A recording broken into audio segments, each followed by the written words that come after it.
హల్లెలూయా. దేవుని యొక్క మహోన్నతమైన కృపను బట్టి గడిచినటువంటి సెషన్కి యాంటీ క్రైస్ట్ యొక్క దేవత లేదంటే యాంటీ క్రైస్ట్ తీసుకుని వచ్చేటువంటి కొత్త దేవుడి యొక్క ప్రస్తావన మనం చేసే ప్రయత్నం అయితే చేసాం. ప్రాకారములు గల దేవత అనేటువంటి పేరు కూడా దానికి పెట్టబడింది. ప్రాకారము కలిగినటువంటి దేవత ఏమై ఉన్నదో చరిత్రలో నుంచి లేఖనాల్లో నుంచి కూడా చాలా స్పష్టమైన రీతిలో దీన్ని మరొకసారి జ్ఞాపకం చేసుకునే కృప దేవుడు అందించాడు. అయితే ఈ రోజున మనం మాట్లాడుకునేటువంటి విషయం చాలా అద్భుతమైనటువంటి విషయం అంటాను. ఎందుకోసం ఈ మాట నేను మాట్లాడవలసి వస్తుందంటే, యాంటీ క్రైస్ట్ యొక్క దేవత ఏంటో మనం మాట్లాడుకున్నాం, కానీ యాంటీ క్రైస్ట్ యొక్క సైన్యం ఏంటో మనం ఇంకా ఆలోచించలేకపోయాం. వాడి సైన్యంలో ఎవరెవరున్నారో, వాడి సైన్యం గురించి బైబిల్ ఏమన్నా చెప్పే ప్రయత్నం చేస్తూ ఉందా అనేటువంటి అనేక విషయాలు. వాస్తవానికి ఈరోజు మెసేజ్ వింటున్నటువంటి మీకు, యూట్యూబ్లో చూసేటువంటి అనేక మంది యొక్క కనులకు విప్పు కలిగించేటువంటి గొప్ప విషయాలు ఈరోజు అన్నీ కూడా బయలుపడతాయని నేను ఎంతగా ఆశపడుతూ ఉన్నాను. అయితే దాన్ని చెప్పేదానికంటే కూడా ముందుగా ఒక విషయాన్ని చెప్తాను. పరిశుద్ధాత్మ దేవుడు కొంతమందికి కొన్ని రకాలైన ఆత్మవరాలు ఇస్తూ ఉంటాడు. ఆ ఆత్మవరాల గురించి కూడా మనం అనేక సార్లు డిస్కషన్ అయితే చేశాం, కానీ ఆ ఆత్మవరాల్లో ఒక గొప్ప శ్రేష్టమైన వరం ఏదన్నా ఉందంటే దర్శన వరము. ఆ దర్శన వరంలో కూడా కేటగిరీస్ ఉంటాయని చెప్పడం జరిగింది. కాబట్టి వచ్చేటువంటి దర్శనాలన్నీ కూడా దేవుని నుంచి వస్తున్నాయి అనడానికి వీల్లేదు. కాబట్టి ఈ విషయాన్ని కూడా చాలాసార్లు ప్రస్తావించుకునే ప్రయత్నం అయితే చేసాం. అయితే లేఖనాల్లో కొంతమంది ఈ దర్శన వరంలో అత్యున్నతమైన కేటగిరీలో ఉన్న వాళ్ళు ఉన్నారు. దర్శన వరంలో కూడా చాలా రకాలైన కేటగిరీలు ఉంటాయని చెప్పాను. స్వయంగా దేవుని దగ్గర నుంచి సమాచారాన్ని, దర్శనాన్ని చూడగలిగే అంత గొప్ప కేటగిరీలో ఉన్నవాళ్ళు, తర్వాత దేవుని దగ్గర ఉన్నటువంటి దూతల మూలంగా వార్తను వినగలిగేటువంటి కేటగిరీలో ఉన్నటువంటి వాళ్ళు, కొంతమంది పరిశుద్ధాత్మ మూలంగా దర్శనాలు పొందుకునేటువంటి వారు, కొంతమందికి సహసిద్ధంగానే ఆ కేటగిరీలో చిన్న కేటగిరీ అనకూడదు కానీ మామూలుగానే దర్శనాల్ని పొందుకునేటువంటి వారు. కానీ దేవుడి నుంచి వచ్చేటువంటి దర్శనం అనుకోండి, ఆ దర్శనాన్ని మర్చిపోలేం. ఎన్ని సంవత్సరాలు గడిచిపోయినా సరే, ఇంకా ఎన్ని దశాబ్దాలు పూర్తయినప్పటికీ కూడా ఆ దర్శనం స్పష్టంగా గుర్తుండిపోతుంది. పైగా దేవుడి నుంచి వచ్చేటువంటి దర్శనం చూసినటువంటి ఆ వ్యక్తికి వణుకును పుట్టిస్తుంది, భయాన్ని కలుగజేస్తుంది అనే విషయాలు కూడా చాలా సందర్భాల్లో మాట్లాడాను. వెంటనే కోలుకోవడానికి కుదరదు, బేగా కోలుకోలేం. ఆ దర్శనం నుంచి తెలియనటువంటి ఒక రకమైన ఆందోళన, ఒక రకమైన భయము, ఒక రకమైనటువంటి ఫీలింగ్లోకి వెళ్ళిపోతారు దేవుడి నుంచి స్వయంగా దర్శనాలు చూస్తే. మీరు అలా చెప్తారంటే, యోహాను గారు దేవుడి నుంచి దర్శనం చూసిన తర్వాత ఏమైపోయాడు? చచ్చిన వాని వలె పడిపోయాడు. దానియేలు కూడా దేవుడి నుంచి దర్శనం చూసిన తర్వాత మిక్కిలి భయముతో వణికాడు అని ఉంది. కాబట్టి దేవుడి నుంచి వచ్చే దర్శనాలకి, సహసిద్ధంగా ఆత్మమూలంగా ప్రేరేపించబడేటువంటి దర్శనాలకి చాలా రకమైనటువంటి తేడాలు ఉంటాయి. ఇంకా హయ్యర్ కేటగిరీ దర్శన వరం కలిగి ఉన్న వారికి స్వయంగా స్పష్టంగా దేవుడు కొన్ని విషయాల్ని చూపిస్తూ ఉంటాడు. ఆయన దగ్గర ఉన్న మెసెంజర్స్తో లేదంటే దేవదూతలతో ఆ వార్తని చూపించేటువంటి ప్రయత్నం చేస్తూ ఉంటాడు. ఇంత హయ్యర్ కేటగిరీలో ఉన్నటువంటి దర్శన వరం పొందుకున్నటువంటి వ్యక్తుల్లో ఎవరైనా పాత కొత్త నిబంధనలు ఉన్నవారు ఎవరు ఉన్నారంటే, పాత నిబంధనలో దానియేలు, కొత్త నిబంధనలో యోహాను, ఇద్దరికీ కూడా హయ్యర్ కేటగిరీ దర్శన వరం అనేటువంటిది దేవుడు వాళ్ళకు అనుగ్రహించాడు. దేవుణ్ణి చూడగలిగేటువంటి, దేవుని యొక్క స్వారూప్యాన్ని స్వయంగా చూడగలిగేటువంటి, దేవుడు చూపించేటువంటి వాటన్నిటినీ కూడా స్పష్టంగా స్వయంగా చూడగలిగేటువంటి వరాలు కలిగి ఉన్నటువంటి వారు మొదటగా పాత నిబంధనలు ఇంకా ఉన్నారు. లేరని అంటే యెహెజ్కేలు ఉన్నాడు, హానోకు ఉన్నాడు, ఇలా చాలామంది ఉన్నారు. దాని గురించి మా యాకోబు గారు చూశారు, అది గురించి మాట్లాడలేదు. దానియేలు యొక్క ప్రత్యేకత చాలా విభిన్నమైనది అన్నమాట. కొత్త నిబంధనలో కూడా పౌలు గారు, పేతురు గారు దర్శనాలు చూశారు, అది నేను కాదనట్లేదు. కానీ యోహాను గారికి ఉన్నటువంటి ప్రత్యేకత చాలా భిన్నమైనది. కాబట్టి ఇంత ప్రత్యేకమైనటువంటి వరాలు కలిగి ఉన్నటువంటి వారిలో దానియేలు ఈ అంత్య దినాల గురించి రాయించాడు, అదే యోహాను అదే అంత్య దినాల గురించి రాయించాడు. అంటే దానియేలు ప్రకటన గ్రంథం రాసినటువంటి యోహాను గారికి దేవుడిచ్చిన దర్శన వరం అత్యున్నతమైనది. వీళ్ళిద్దరే ఆఖరి దశలో అంత్య దినాల్లో జరగబోయేటువంటి సంభవింపబోయేటువంటి విషయాల్ని రాయడానికి, దేవుని చూసిన వాటిని నమోదు చేయడానికి వాళ్ళు ఇష్టపడ్డారు. అయితే ఈ రోజున దానియేలు చూసినటువంటి ఒక దర్శనాన్ని పరిశీలించే ప్రయత్నం చేద్దాం. దానియేలు చూసినటువంటి దర్శనాలు అనేకమైనవి, కానీ ఆయన ఒక అద్భుతమైనటువంటి దర్శనాన్ని చూశాడు. ఆ దర్శనంలో యాంటీ క్రైస్ట్ యొక్క సైన్యాన్ని ఆయన గమనించాడు. యాంటీ క్రైస్ట్ యొక్క సైన్యాన్ని ఏం చూశాడు, ఆ సైన్యం ఎవరై ఉన్నది, దానియేలు చూసినటువంటి దర్శనం ఎక్కడ రాయబడింది అనేటువంటి అనేక విషయాలు ఈరోజు మీ అందరితో కూడా పంచుకోవడానికి నేనైతే ఇష్టపడతా ఉన్నాను. దానియేలు గ్రంథాన్ని కానీ దినాన్న ప్రాముఖ్యమైన ప్రధానమైనటువంటి అంశంగా కానీ మనం తీసుకున్నట్టయితే, దానియేలు గ్రంథంలో దానియేలు చూసిన అనేక దర్శనాలు ఒక ఎత్తు అయితే, ఈ దర్శనం అత్యున్నతమైనది అని అంటాను.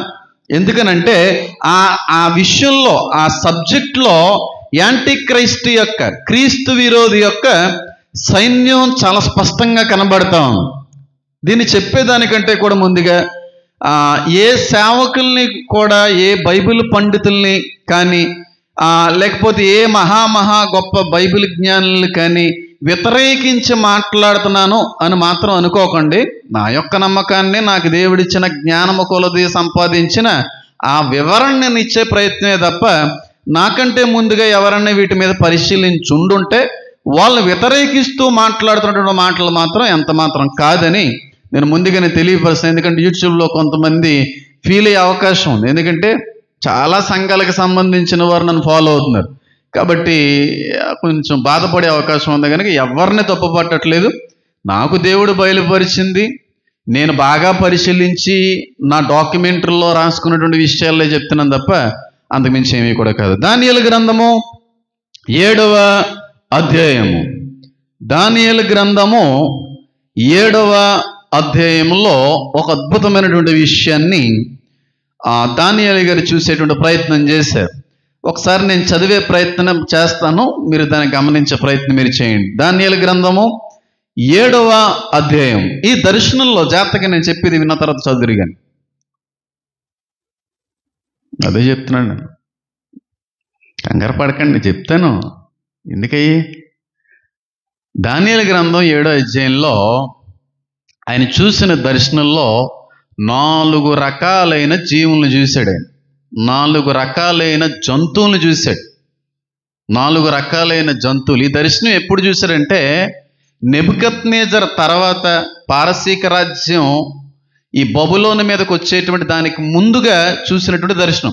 ఎప్పుడో చూసింది లేటుగా రాశాడంతే, అంతమించి ఏం కదా. ఎప్పుడో చూశాడు, లేటుగా దాన్ని గుర్తొచ్చిన తర్వాత, చాలా రోజుల తర్వాత మళ్ళీ గుర్తొచ్చిందని, ఆ గుర్తొచ్చిన దాన్ని మరొకసారి జ్ఞాపకం చేసుకుంటూ చెప్పే ప్రయత్నం చేస్తున్నాడు అన్నమాట. ఆ దర్శనంలో 4 రకాలైన జంతువులను చూస్తున్నాడు ఆయన. 4 రకాలైనటువంటి జంతువులు కూడా కార్నివోరస్ యానిమల్స్ అని పిలుస్తారు. కార్నివోరస్ యానిమల్స్ అంటే అర్థం ఏంటో చెప్తున్నాను చూడండి. మాంసాహార జీవులు. హెర్బివారస్ యానిమల్స్ అంటే శాకాహార జీవులు. అంటే ఓన్లీ వెజ్జెస్ మాత్రమే, ఆకుకూరలు, ఆకులు, అలములు ఇలాంటి తింటా ఉంటాయి శాకాహారులు. కానీ మాంసాహార జీవులు మాంసాన్ని మాత్రమే తింటాయి. ఇక్కడ దానియేలుకు వచ్చిన దర్శనంలో 3 జీవులు లేదంటే 3 జంతువులు మాంసాహార జీవులతో పోల్చబడ్డాయి. 4 రకాలైన జంతువులను చూశాడు. మొదటి 3 రకాలైనటువంటి జంతువులు ఏమై ఉన్నాయి, ఆయన ఎలాంటి పోలికలతో చూశాడు అనేటువంటిది మనకి 7వ అధ్యాయం 1వ వచనం నుంచి 6వ వచనం వరకు కనబడుతుంది. 7వ అధ్యాయం 7వ వచనం నుంచి 4వ రకమైన జంతువు కనబడుతుంది. దానికంటే కూడా ముందుగా ఈ 7వ అధ్యాయంలో కనబడే మొదటి 3 జంతువుల యొక్క స్వారూప్యం ఏ విధంగా ఉంది అనేటువంటి ప్రయత్నం చేద్దాం. 7వ అధ్యాయం 1వ వచనం. బబులోను రాజుకు బెల్షాజరు యొక్క పరిపాలనలో మొదటి సంవత్సరమున దానియేలునకు దర్శనము కలిగెను. అతడు తన పడక మీద పరుండి ఒక కల కని ఆ కళ సంగతిని సంక్షేపముగా వివరించి వ్రాశాను. దర్శనం అనడం కంటే కళ, స్వప్నం వేరు, దర్శనం వేరు. ఇది కూడా మీకు చెప్పాను. కళ అనేటువంటిది పడుకున్నప్పుడు వస్తుంది, దర్శనం అనేటువంటిది మెలకుగా ఉన్నప్పుడు వస్తుంది. కాబట్టి ఈయన పడక మీద పడుకున్నప్పుడు చూశాడు కనుక అక్కడ క్లియర్గా రాయబడింది స్వప్నము లేదంటే కళ. ఇదంతా కూడా దర్శన వరంలో భాగాలు ఇవన్నీ కూడా. పడక మీద పరుండి ఒక కళ గని ఆ కళ సంగతిని చాలా సంక్షేపముగా వివరించి రాశాను. దానియేలు వివరించి చెప్పినదేమనగా, రాత్రి యందు దర్శనములు కలిగినప్పుడు నేను తేరి చూచుచుండగా ఆకాశపు నలుదిక్కుల నుండి సముద్రం మీద గాలి విసురుట నాకు కనబడెను. అప్పుడు 4 మిక్కిలి గొప్ప జంతువులు మహాసముద్రములో నుండి పైకెక్కెను. మహాసముద్రము నుండి పైకెక్కాను. ప్రకటన గ్రంథం 13వ అధ్యాయంలో తీయక్కర్లేదు. ఈ 4 జంతువులు కలిసి వచ్చి ఒక జీవి కనబడుతుంది అక్కడ. ఇక్కడేమో వేరువేరుగా జంతువులు కనబడుతున్నాయి, కానీ ప్రకటన గ్రంథం 13వ అధ్యాయంలో మాత్రం ఈ 4 జీవుల యొక్క కూడలి కలయికతో కూడిన ఏకజీవి కనబడుతూ ఉంటుంది. అంటే దానియేలు ఏ దర్శనం అయితే చూశాడో అదే దర్శనాన్ని యోహాను గారు కూడా చూశారు. అంత్య దినాల్లో వచ్చేటువంటి మృగం గురించి అది మాట్లాడుతూ ఉన్నాడు అనుకోండి.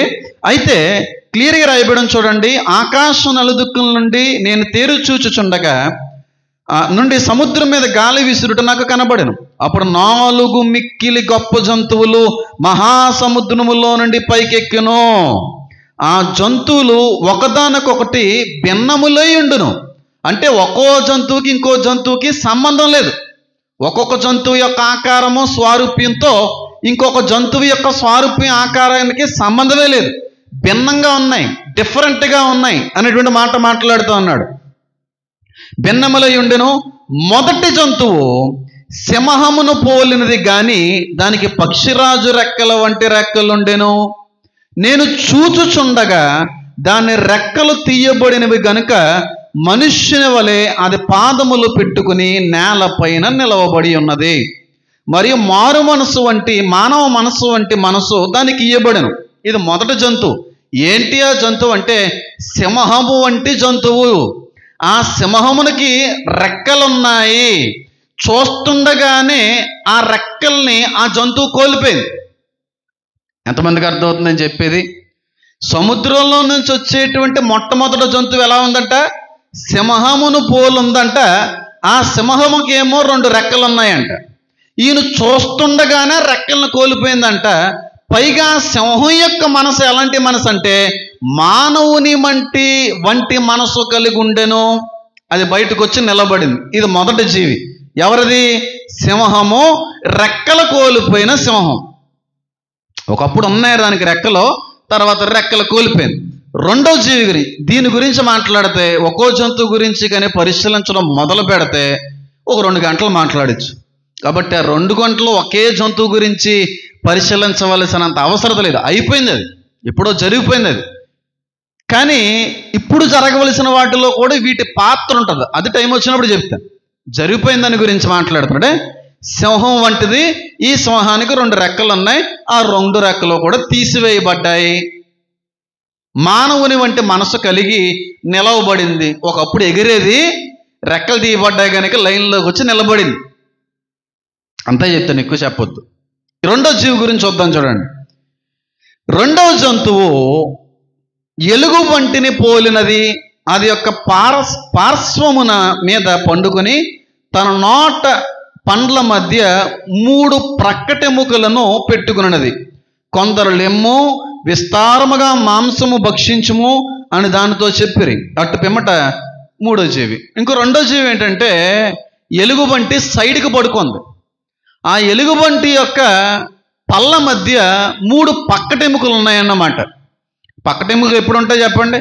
ఏ జంతువునైనా వేటాడి తినేసిన తర్వాత మనమైతే గోర్రులతోని లేకపోతే ప్లక్కర్స్తోని టూత్పిక్స్తోని తీసేసుకుంటాం ఏదైనా మాంసాహారం తిన్న తర్వాత ఏదైనా ఇరుక్కుంటే. కానీ జంతువులు తింటున్నప్పుడు చాలా ఆహారం ఇరుక్కుంటూ ఉంటుంది, దుమ్ములు ఇరుక్కుంటూ ఉంటాయి. క్రాకడైల్స్కి అయితే దుమ్ములు అడ్డుపడిపోతూ ఉంటాయి. మొసల్లో ఇలాంటి జేబ్రాస్ని, ఇలాంటి యాంటిలోప్స్ని, ఇలాంటి జంతువులను తినేసినప్పుడు దుమ్ములు గొంతుకులోని పళ్ళ మధ్యన గుచ్చిపోయి ఉంటాయి. అలా కొన్ని మొసళ్ళు కూడా చచ్చిపోతూ ఉంటాయి. ఇలాగే ఈ ఎలుగుబంటి ఒక జంతువుని వేటాడి తినేసి శుభ్రంగా పడుకుంది, సైడ్కి పడుకుంది. దాని నోటి దవడలో 3 ప్రక్కటి ఎముకలు కనబడుతున్నాయి. ఇది రెండో జంతువు, ఇది రెండవ రకమైనటువంటి జంతువు. మూడవ రకమైనటువంటి జంతువు గురించి చూద్దాం. చూడండి, అట్టు పిమ్మట చిరతపులిని పోలిన మరి యొక్క జంతువుని చూచితిని. దాని వీపున పక్షి రెక్కల వంటి 4 రెక్కలుండెను, దానికి 4 తలలుండెను, దానికి ఆధిపత్యము ఇయ్యబడెను. మూడో రకమైన జీవేటి? చిరతపులి, పక్షిరాజు వంటి 2 రెక్కలున్నాయి. ఆ జీవికి ఆధిపత్యం ఇవ్వబడింది, 4 తలలు కూడా ఇవ్వబడ్డాయి అనేటువంటి మాట స్పష్టంగా రాయబడతా ఉంది. ఇది కూడా తర్వాత ఎప్పుడన్నా మాట్లాడుకునేటువంటి అవకాశం ఉంటే, అవసరం ఉంటే మాట్లాడదు. ఎందుకంటే జరిగిపోయింది, ఆల్రెడీ అయిపోయింది. దాని గురించి ఆయన చూసి చెప్తున్నాడు అన్నమాట. అప్పుడు దాని గురించి అవసరం లేదు. చిరతపులిని పోలినటువంటి మూడో జంతువు, దానికి కూడా పక్షిరాజు వంటి, పక్షిరాజు అంటే గ్రద్ద యొక్క రెక్కలు లాంటి రెక్కలు ఉన్నాయి, 4 తలలు ఉన్నాయి.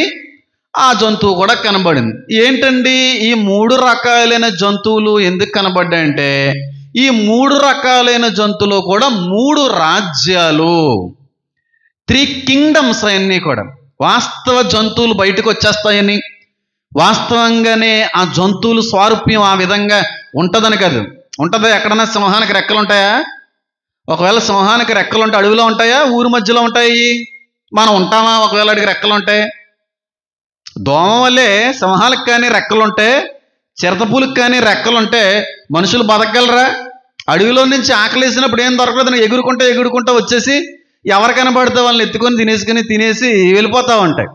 అంటే ఇక్కడ పూర్తిగా జంతువులు వస్తాయని కాదు, కానీ ఈ జంతువులు 3 రకాలైనటువంటి రాజ్యాలని పోల్చబడ్డాయి, పోలిక చూపిస్తూ ఉన్నాయన్నమాట. సింహం వంటి రాజ్యం ఒకడప్పుడు ఉంది, లేదు.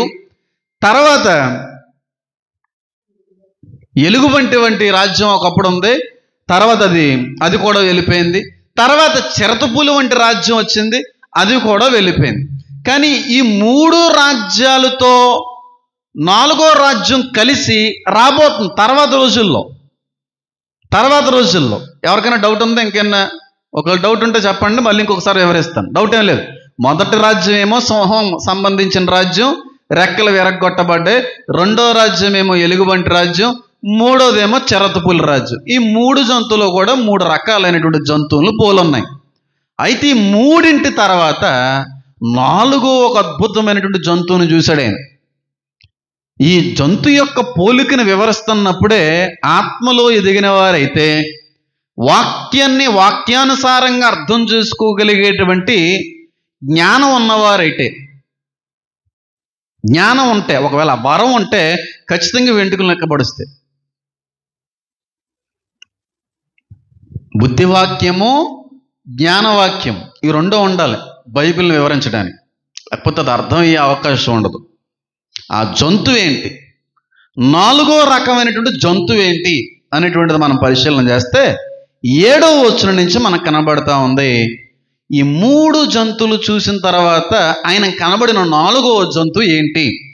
పిమ్మట రాత్రి యందు నాకు దర్శనములు కలిగినప్పుడు నేను చూచుచుండగా ఘోరమును భయంకరమునగు 4వ జంతువు ఒకటి కనబడెను. ఇది ఎలా ఉందంట? ఘోరాతి ఘోరంగా ఉందంట. రెండోది అతి భయంకరంగా ఉంది, కానీ ఏ జంతువుతో కూడా పోల్చలేదు. చూడండి కావలిస్తే, జంతువు అంటున్నాడు కానీ సింహం వంటిది, చిరతపులి వంటిది, ఎలుగుబంటి వంటిది, పిల్లి వంటిది, నక్క వంటిది ఏ జంతువులతో పోల్చలేదు, కానీ జంతువు అంటున్నాడు. అంటే ఒక మృగం యొక్క స్వభావం కలిగిన రాజ్యము అని అర్థం. దానికి మృగ సంబంధమైన స్వభావంతో కూడిన రాజ్యము. ఎలా ఉందంటే దాని మొట్టమొదటి పోలిక ఘోరంగా ఉంది. ఎలా ఉంది? ఘోరముగా ఉన్నది. రెండోది భయంకరముగా ఉన్నది. 4వ జంతువు కూడా కనబడను. అది తనకు ముందుగా నుండిన ఇతర జంతువులకు ఎలా ఉంది? భిన్నముగా ఉంది. అంటే ఫస్ట్ చూసిన దర్శనంలో కనబడిన 3 జంతువులకి కూడా డిఫరెంట్గా, వాటికి భిన్నంగా, వాటికి పూర్తి వెరైటీగా ఉంది 4వ జీవి. ఎంతమందికి అర్థమవుతుంది? అంటే ఈయన చూసిన 3 జంతువులకి ఈయన చూసిన 4వ జంతువుకి సంబంధం లేదు. అంత డిఫరెంట్ ఎక్స్ప్రెషన్స్, ఫీచర్స్ ఉన్నాయి ఆ జంతువులో. భిన్నమైనది, అది మహాబల మహాత్యములు గలది. 4వ క్యారెక్టరు మహాబలముతో కూడా మహాత్యములు కలిగినది. దాని ఇనప దంతములను 10 కొమ్ములు ఉండెను. 5వ క్యారెక్టర్ ఏంటంటే దాని యొక్క ఫీచరు, ఆ జంతువుకి ఏమున్నాయంట? ఇనప దంతాలు ఉన్నాయంట. మళ్ళీ ఇంకేముంది? ఇనప దంతములు 10 కొమ్ములు ఉన్నాయి. ఇది 5వ ఫీచరు. 6వ ఫీచరు, అది సమస్తమును భక్షించుచు తుత్తునియ్యలుగా చేయుచు మిగిలిన దాన్ని కాళ్ళ క్రింద అనగా ద్రొక్కుచుండెను.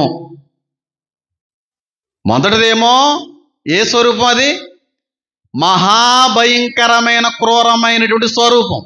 రెండోది మహాబలమైనటువంటి స్వరూపం. మూడోది దాని యొక్క పళ్ళు ఇనప పళ్ళు, 10 కొమ్ములు. పైగా అందరినీ కూడా ఏం చేస్తుంది? అది తన కాళ్ళుతో త్రొక్కి తుత్తునియ్యలుగా చేసేస్తుంది. అంటే పిండిగా చేసేస్తుంది, ముక్కలు చేస్తుంది అది ఆ జంతువు. అంత భయంకరమైన జంతువుని చూసి అనగదొక్కుచుండెను. నేను తర్వాత, ఇది వేరే విషయం, ఆ తర్వాత దేవుణ్ణి చూసినటువంటి సందర్భం అది అవసరం లేదు. అక్కడ వరకు 4వ జీవి యొక్క ప్రస్తావన కనబడింది. మొదటి 3 జీవుల తర్వాత ఆయన కనబడినటువంటి 4వ జీవి ఏంటంటే, ఘోరంగా ఉన్న, భయంకరంగా ఉన్న, 10 కొమ్ములు కలిగి ఉన్నటువంటి, ఇనప దంతములు పోలి ఉన్నటువంటి ఆ జీవిని చూశాడు. ఇది 4వ జీవి. ఈ జీవి ఒకప్పుడు వచ్చి వెళ్ళిపోలేదు, వస్తుంది, రాబోతుంది. ఈ రాజ్యం ముందు రోజుల్లో బయటికి రాబోతా ఉంది. అక్కడతో దర్శనం అయిపోయింది. దర్శనం అయిపోయిన తర్వాత దానియేలు గారు పరలోక సమూహాన్ని, తండ్రిని, ఈ దర్శనం అంతటినీ చూసేశాడు. పూర్తిగా అయిపోయింది. కొన్ని రోజులకి తర్వాత మళ్ళీ నా ఆలోచించడం మొదలుపెట్టాడు. మొన్న నాకు దర్శనం వచ్చింది కదా, కళ వచ్చింది కదా, 3 జంతువుల గురించి బాగానే అర్థమైంది, కానీ ఈ 4వ జంతువు చాలా వెరైటీగా ఉంది కదా, ఈ 4వ జంతువు చాలా భిన్నంగా ఉంది కదా, క్రూరంగా ఉంది కదా, మునుపెన్నడూ కూడా ఏ చోట ఎక్కడా కూడా వినలేనటువంటి, చూడలేనటువంటి స్వారూప్యం కలిగి ఉన్నది కదా.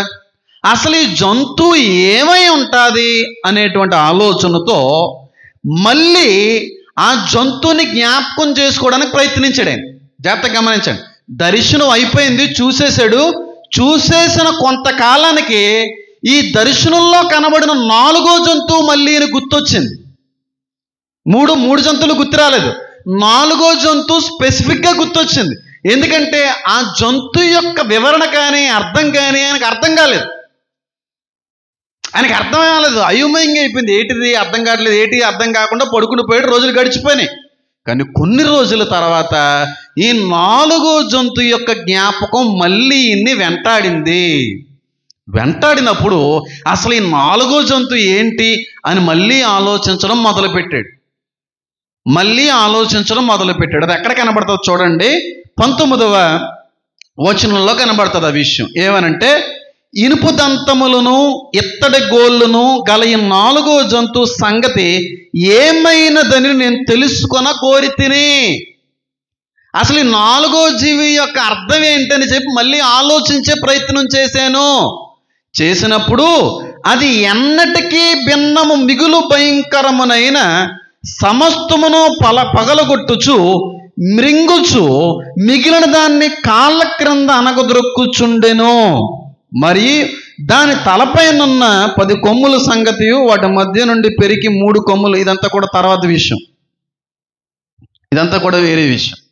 మళ్ళీ ఆలోచించినప్పుడు బాగా అర్థం చేసుకుంటే దేవదూత దాని అర్థాన్ని చెప్తాడు దానియేలు కంగారు ఏం పడకో, ఆ మెసేజ్ తీసుకుని వచ్చినోడిని అర్థాన్ని చెప్పలేనని చెప్పి దేవుడు ఎప్పుడో కూడా కన్ఫ్యూజ్ చేయడు. బాగా గుర్తుపెట్టుకోండి.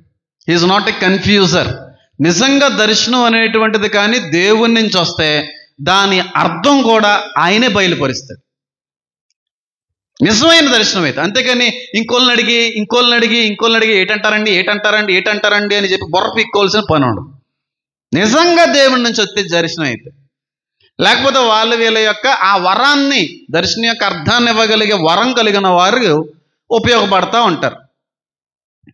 మళ్ళీ 4వ జీవి గురించి ఆలోచించడం మొదలుపెట్టినప్పుడు ఆయనకు అర్థమైంది ఏంటంటే, ఆయన చూసింది ఏంటంటే, ఈ జీవికి ఏమున్నాయంటే ఇనపదంతాలు ఉన్నాయి, ఇత్తడి గోర్లు ఉన్నాయి. ఈయన తర్వాత చూసినప్పుడు గుర్తు చేసుకున్నప్పుడు ఇత్తడి గోర్లు గుర్తొచ్చినాయి. మళ్ళీ రాశాడు ఆయనది. మళ్ళీ రాశాడు ఆ విషయం.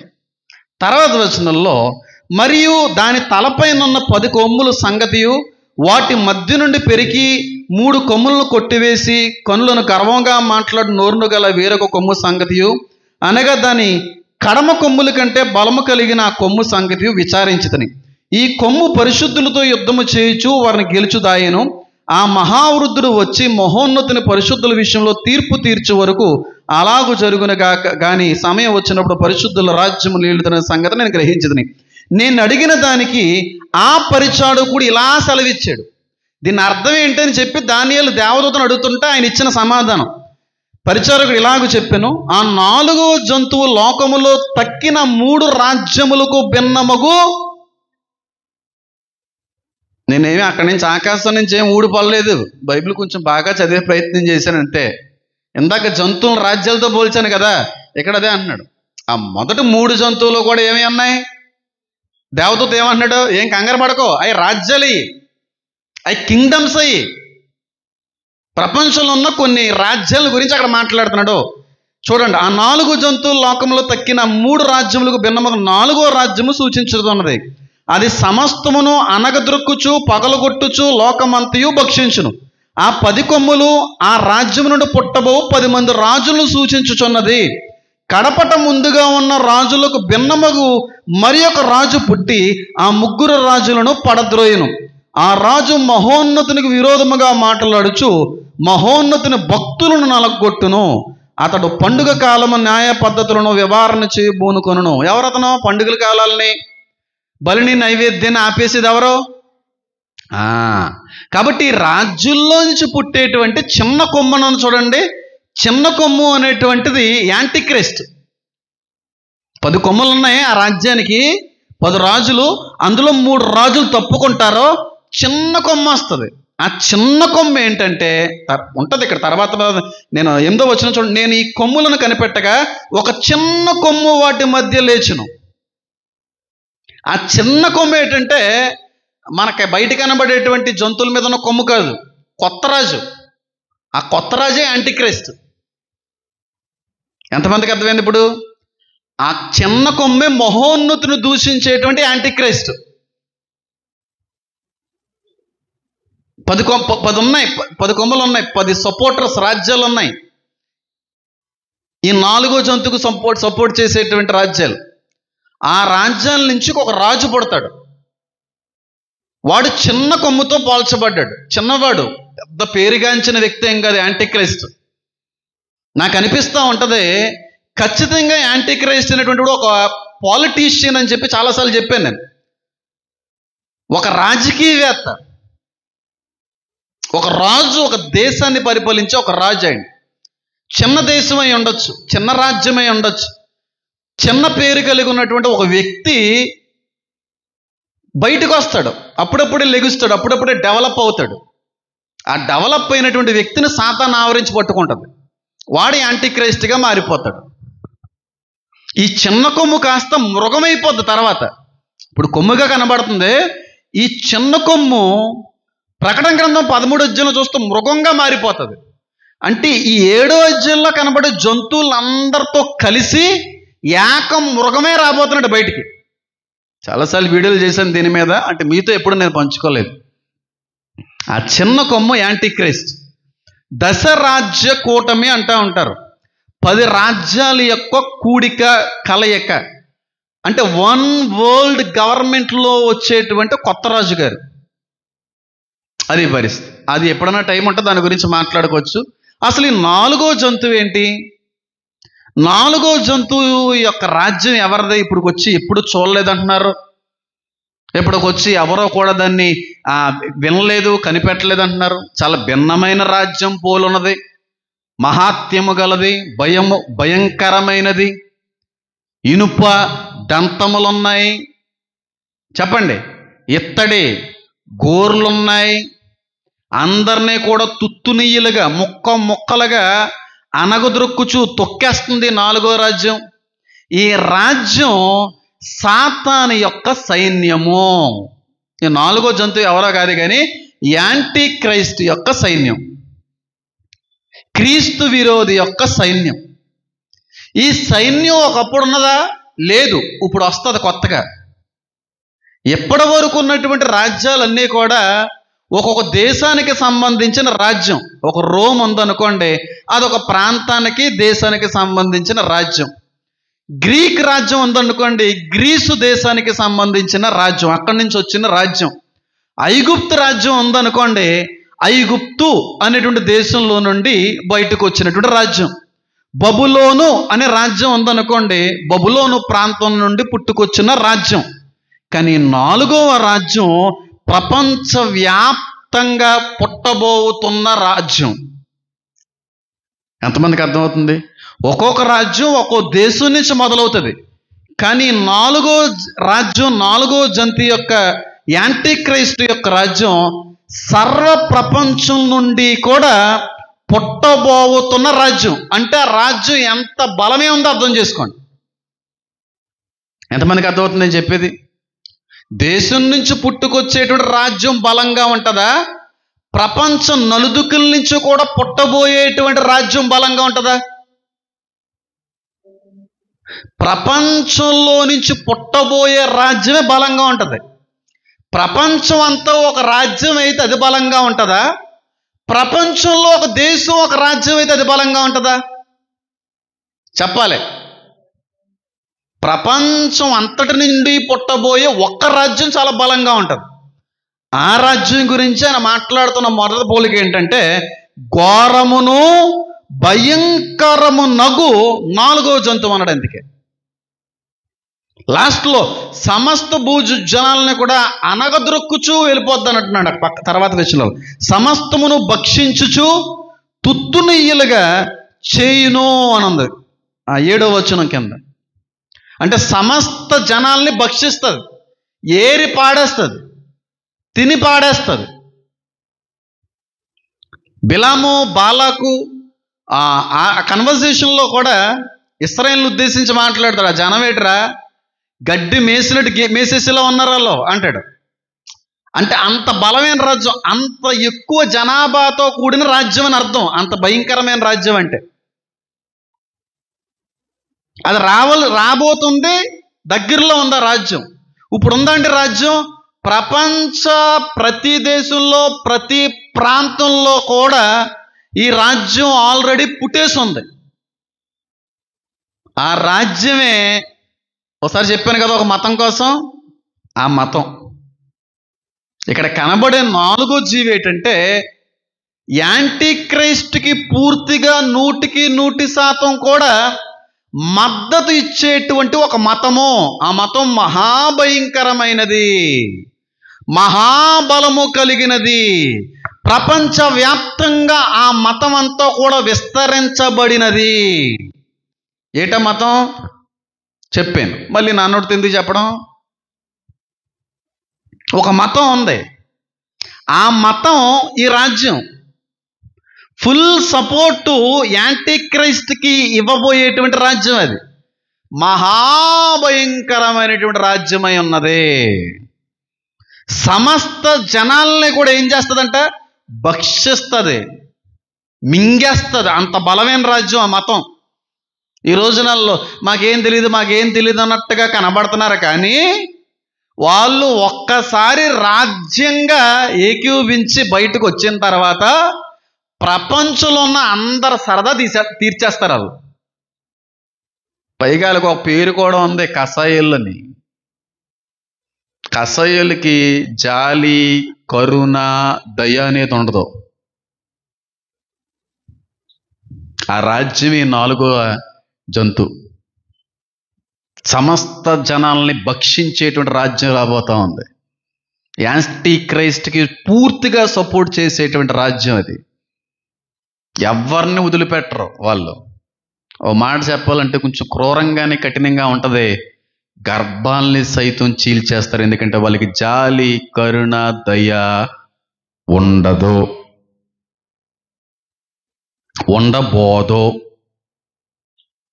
నరకం ఏంటో చూపిస్తారు ఆ 7 సంవత్సరాలు, ఆ శ్రమకాలంలో. 7 సంవత్సరాలు ఇట్లే అంతా శ్రమ అనుకోండి. 1335 మెయిన్ శ్రమలు అనుకోండి చెప్తున్నాను. ఆ శ్రమకాలంలో అసలు సిసలైన సరదా ప్రపంచానికి చూపించే రాజ్యం రాబోతుంది. ఒక మతం రాబోతుంది బయటికి. ఒకప్పుడు 15% ఉండేది ప్రపంచవ్యాప్తంగా దాని యొక్క ఆవిర్భావం. ఈరోజు క్రైస్తవ్యం కంటే కూడా స్పీడ్గా విస్తరించబడుతున్న మతం అది. యాంటీ క్రైస్ట్ యొక్క సైన్యంలో ఒక భాగం అది. ఫాస్టెస్ట్ గ్రోయింగ్ రిలీజియన్ అది. వాడి సైన్యం అది. ఐగుప్తు, బబులోను, పారసీక, రోమా, గ్రీకు రాజ్యాలు సరిపోవు. ఎందుకంటే ప్రపంచం అంతా ఒక రాజ్యంగా అవబోతుంది. ఒక బాటలోకి రాబోతుంది. ఒక మాట మీద ఉండబోతా ఉంది. ఆ రాజ్యం ప్రపంచవ్యాప్తంగా వచ్చే ఏకరాజ్యం యాంటీ క్రైస్ట్ మద్దతు ఇవ్వబోతుంది. అంటే వాడు చెప్పినట్టుగా వినబోతుంది. ఎలా ఉంటుంది అంటారా పరిస్థితి? చర్మాలను ఒలిచేస్తారండి. బ్రతికుండగా మనుషుల యొక్క చర్మాలను ఒలుచుతారు వాళ్ళు. మేకనే, ఆవుని చంపేసినప్పుడు బ్రతికి కొట్టుకుంటున్నప్పుడు చర్మాన్ని ఎలా ఒలిచేస్తారో అలా ఒలుస్తుంది ఆ రాజ్యం. అంత క్రూరాతి క్రూరమైనటువంటి రాజ్యం బయటికి రాబోతా ఉంది. అప్పుడు మనల్ని అన్నారు కదా చాలా మంది, గొర్రెలు గొర్రెలు గొర్రెలని. వస్తనేలే తోడేళ్ళు. అప్పుడు బాగా అర్థమవుతుంది గొర్రెల యొక్క గొప్పతనం ఏంటో కూడా బాగా అర్థం చేసుకునే రోజులు వస్తాయిలే. అయ్యి బాబు వాళ్ళే బెస్ట్ కదరా బాబు, వీళ్ళు ఎక్కడోళ్ళరా బాబు, చంపేస్తున్నారు కదరా బాబు, చిన్న లేదు పెద్ద లేదు ముసలా లేదు పొడిచొల్లేదు, అందరినీ ఏకిపాడేస్తున్నారు, చర్మాలు ఒలిచేస్తున్నారు, గర్భాలు ఒలిచేస్తున్నారు. అయ్యి బాబు ఇలాంటి వాళ్ళని ఎక్కడ చూడలేదమ్మో, ఇలాంటి వాళ్ళని ఎక్కడ చూడలేదమ్మో అని ఈ సేవకుడు చెప్పినటువంటి మాటలు గుర్తు చేసుకుంటారు. ఒకప్పుడు నా మాటలు గుర్తొస్తాయి. అంత క్రూర రాజ్యం బయటికి రాబోతుంది. ఆ రాజ్యం ఒక మతానికి సంబంధించింది. మిక్కిలి భయంకరమైన, అన్ని రాజ్యములకు భిన్నమైన, క్రూర మహాబలము కలిగిన రాజ్యం అది. యాంటీ క్రైస్ట్ యొక్క సైన్యంలో ఒక భాగమే ఈ మతము, ఈ రాజ్యము. ఎంతమందికి అర్థమైంది? ఎవరే ఉన్నారు మీకు అర్థమైపోయిందా? అర్థమైందండి ఎవరో మాకు అర్థమైందన్న వాళ్ళు చేతులు ఎత్తండి. జాలి ఉండదు, కరుణ ఉండదు, కనికరం ఉండదు, ఏమీ ఉండదండి బాబు. ఇలాంటి రాజ్యం బయటికి రావడానికి కారణం ఎవరో తెలుసా? మొదటి కారణం, నేను అనకూడదు మహా గొప్ప ప్రవక్త భక్తుడైన ఆయన అనడానికి నేను సరిపోను. భక్తుడు ఆయన కూడా అనకూడదు అనుకోండి. భార్య గారిని అనాలి. సారం చేసిన తప్పు, తొందరపడ్డది ఆవిడ. దేవుడు ఇస్తాను రా నీకు గర్భం అంటే ఇంకా అయ్యేలా లేదని చెప్పి ఇదిగా ఈవిడిని బట్టి కానీ, హాగర్ని బట్టి కానీ అని చేసిన తప్పుని దేవుడు పూర్తిగా నిర్మూలిద్దాం అనుకున్నాడు, లేకుండా చేసేద్దాం అనుకున్నాడు. ఎందుకంటే అంత భయంకరమైన క్రూరాతి క్రూరమైన రాజ్యం బయటికి రావడం దేవుడికి కూడా ఇష్టం లేదు. ఏదో రకంగా పూర్తిగా కొంతవరకైనా ఒక 80% అయినా సరే నిర్మూలిద్దామని సౌలుకు చెప్తే, సౌలు చేసిన తప్పే ఈ రోజున ఇశ్రాయేలుకి ఉరిలా తయారయ్యారు. ఎవరాల్లో ఇశ్రాయేలుకి, యూదులకు ఉరి? పాలస్తీనీలు. ఎవరి పాలస్తీనీలు? సౌలు ఒకానొక సమయంలో విడిచిపెట్టేశాడు. చూడండి, దేవుడు ఒక్క చంటి పిల్లవాడు కూడా విడవబడకుండా, జంతువుల్లో ఒక్క జంతువు కూడా లేకుండా మొత్తం చంపేయంటే చంపకుండా కొన్నిటిని దాచాడు. చూడండి సౌలు. అక్కడి నుంచి బలోపేతమైనటువంటి రాజ్యం అమాలేకీల యొక్క రాజ్యం. ఆ అమాలేకీలు ఎవరు అనుకుంటున్నారు? ఇప్పుడున్న పాలస్తీనీలే. అమాలేకి ఎవడో? ఏసావు యొక్క మనవడు, మునిమనవడు. ఏసావు యొక్క మునిమనవడు. ఏదోమీలు ఎవరు? ఏసావు యొక్క సంతానం. ఆ జీన్ నుంచి వచ్చిన వాళ్ళు వీళ్ళందరూ. వీళ్ళెవరో ఇప్పుడు ఒక మతం అన్నాను చూడండి, వాళ్ళకి సంబంధించిన వాళ్ళు, వాళ్ళకి సంబంధించిన వాళ్ళు. దేవుడు ఏమన్నా లేసా సౌలుతోరా, అసలు ఎవరు లేకుండా వేసి పడారా, ఒక్కను కూడా దొలకరా. ఎందుకంటే తర్వాత ఏం జరుగుతుందో నాకు తెలుసు. అంటే సౌలు చేసిన ఒకే ఒక తప్పు ఈ రోజున ఇశ్రాయేలీలకి శత్రు దేశాలుగా మార్చేసింది.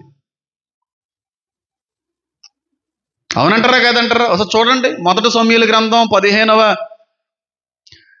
అధ్యాయంలో కనబడుతుంది అన్నమాట. 1 సమూయేలు గ్రంథం 15వ అధ్యాయంలో 15వ అధ్యాయం 1 సమూయేలు గ్రంథం 15వ అధ్యాయం. ఒకానొక దినమున సమూయేలు సౌలును పిలిచి, యెహోవా ఇశ్రాయేలుకు తన జనుల మీద నిన్ను రాజుగా అభిషేకించుటకే నన్ను పంపెను. యెహోవా మాట వినుము. సైన్యములకు అధిపతియగు యెహోవా సెలవిచ్చిన మాట వినుము. ఇచ్చిన దేమనగా, అమాలేకీయులు ఇశ్రాయేలుకు చేసినది నాకు జ్ఞాపకమే.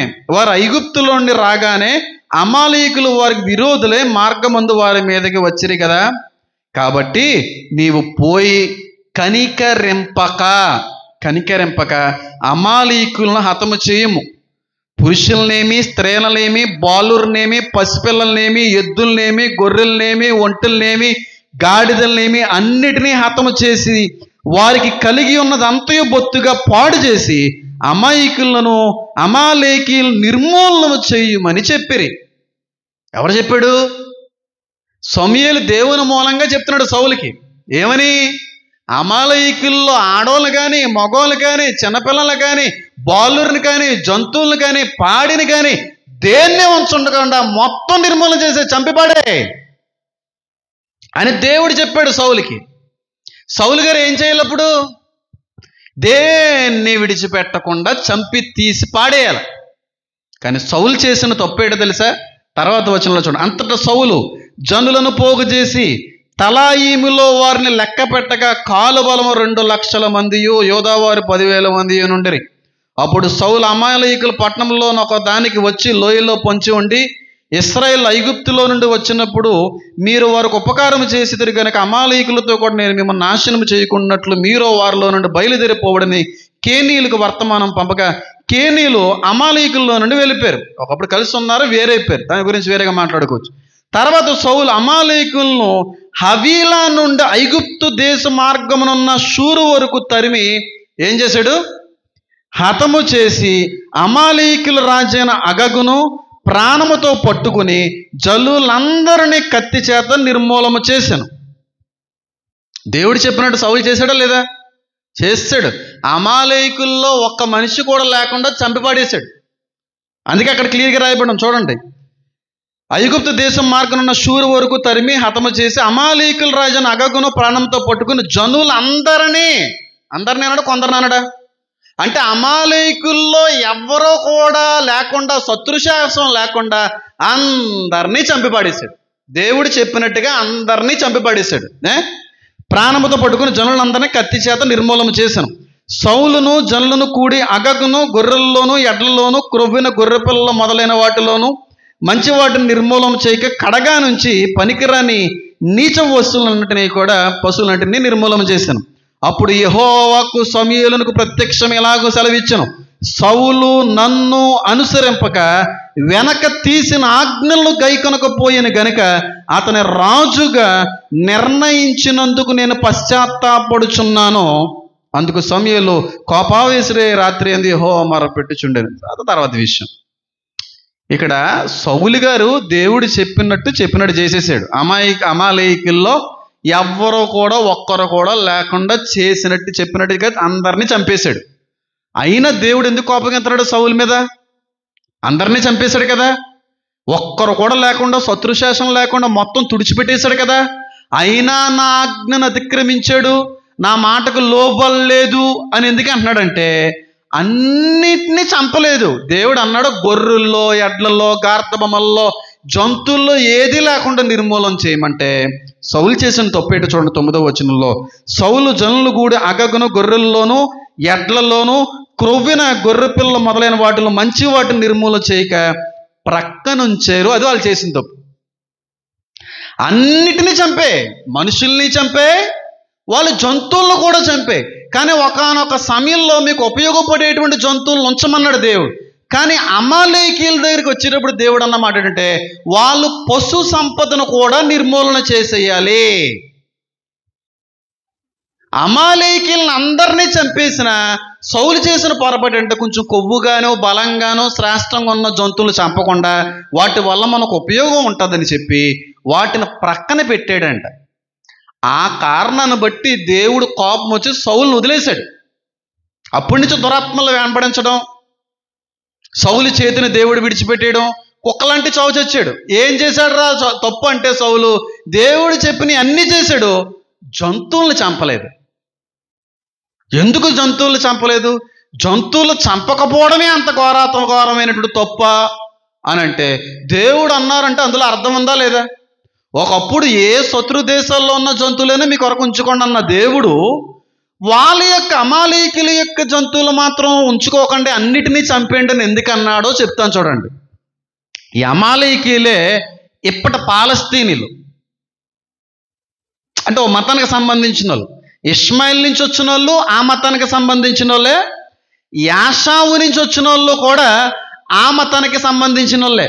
యాషావు ఎవరి కూతురిని పెళ్లి చేసుకున్నాడు? మళ్ళీని ఇష్మాయిల్ కూతురిని తెచ్చి పెళ్లి చేసుకున్నాడు.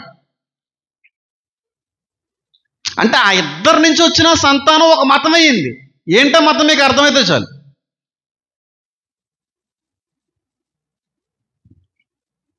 ఎంతమందికి అర్థమవుతుంది? చాలా మర్మం ఉంటుందమ్మా బైబిల్లో. చాలామంది పాత నిబంధన కొట్టేస్తూ ఉంటారు, తీసిపడేయండి, చదవకూడదు, కొత్త నిబంధనే ఫాలో అవ్వాలండి. పాత నిబంధన లేకపోతే కొత్త నిబంధన లేదు. పాత నిబంధన అంటే నాకు చచ్చే అంత పిచ్చి, అర్థం అవ్వదు. చాలా ఇష్టం, నాకు చాలా ఇష్టం.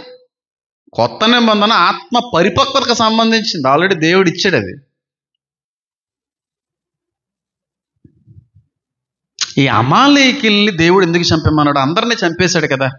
సౌలు పాపం అన్ని విషయాల్లో లోబడ్డాడు కదా.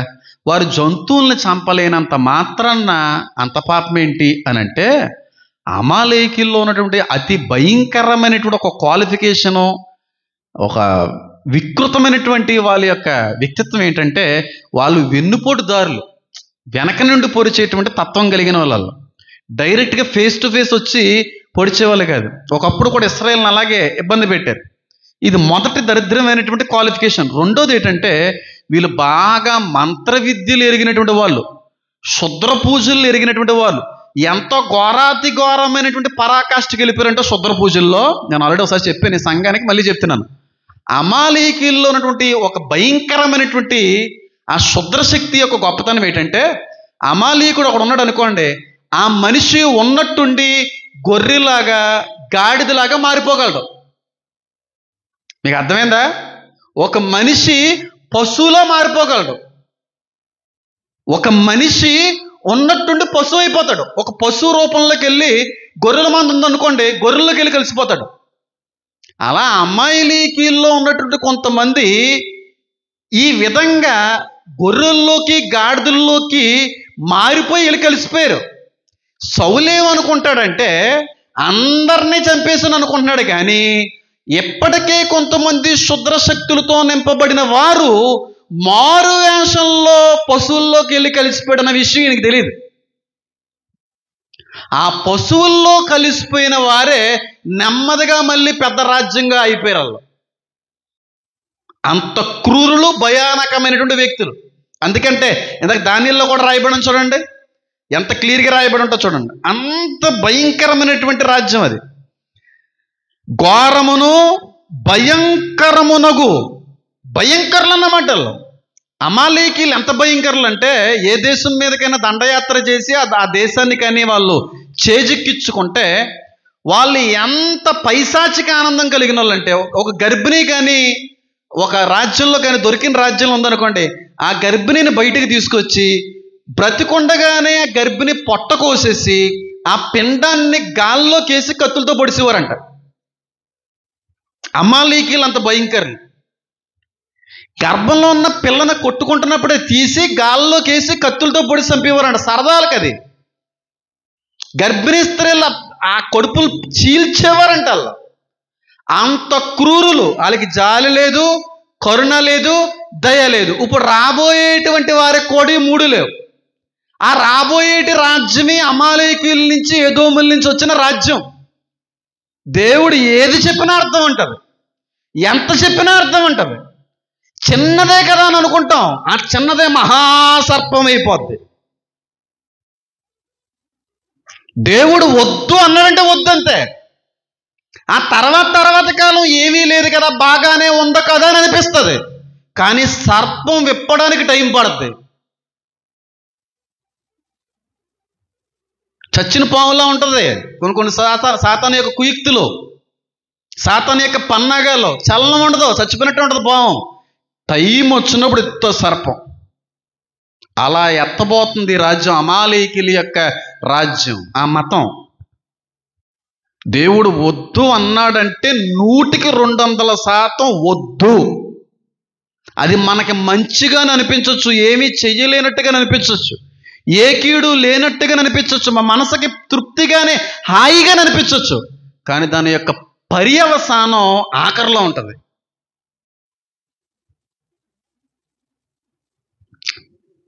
కంటికి రమ్యమైనదియు కడుపుకు తీయనిగా అనిపించింది. పండు ఆకర్షణంగా ఉంటుంది. సాతాను ఏది ఇచ్చినా, సాతాను ఇచ్చేది ఎప్పుడూ కూడా ఆకర్షణీయంగా ఉంటుంది, రుచికరంగా ఉంటుంది, హాయిగా ఉంటుంది. కానీ దాని పర్యవసానం చివరి వరకు ఉంటుంది. బాగా గుర్తుపెట్టుకునే మాట,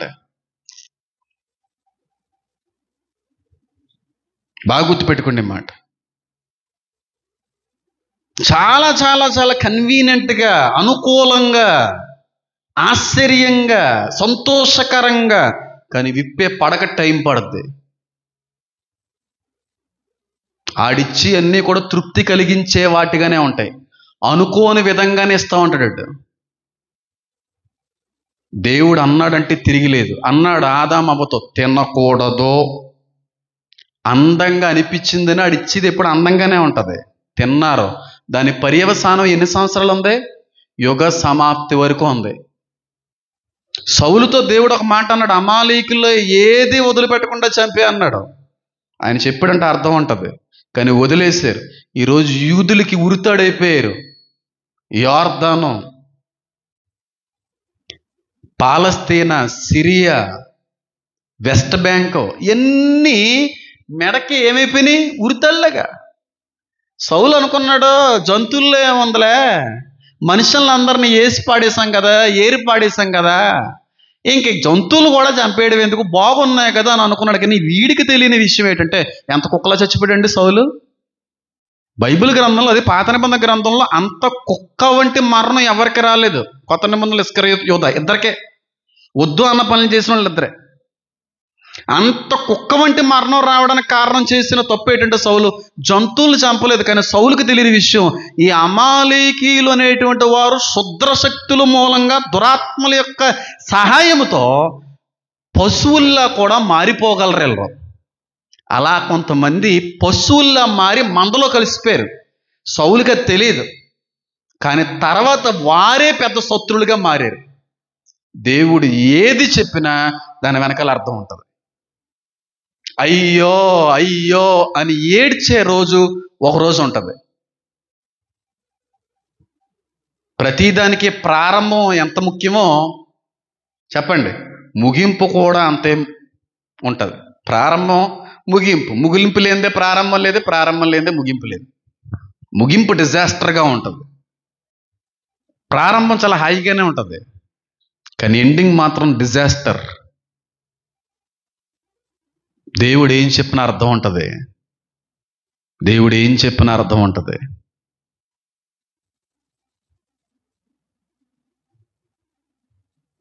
అంత భయంకరమైన పరిస్థితులు వచ్చినాయండి. చంపే పశువులు చంపే అంటే మిక్కిలి క్రొవ్విన వాటిని ఏం చేశాడంట? తీసి పడేశాడు. ఇప్పుడు అమాలేకీయుల యొక్క సంతానమే ఈ యాషావు యొక్క మునుమనుడు అమాలేకు, యాషావు యొక్క జీన్ నుంచే వచ్చాడు. ఎవరో ఏదోమీలు కూడా, వీళ్ళిద్దరూ కూడా ఆ మతానికి సంబంధించిన వాళ్ళే. పాలస్తీనాలో ఇప్పుడు ఉన్నది కూడా అమాలేకీల యొక్క డిఎన్ఏ అని తేలింది. మీకు ఇంకో ఆశ్చర్యకరమైన విషయం చెప్పమంటారా? ఇప్పుడు ఇశ్రాయేల్లో ఏ మతస్థులు ఉంటారో?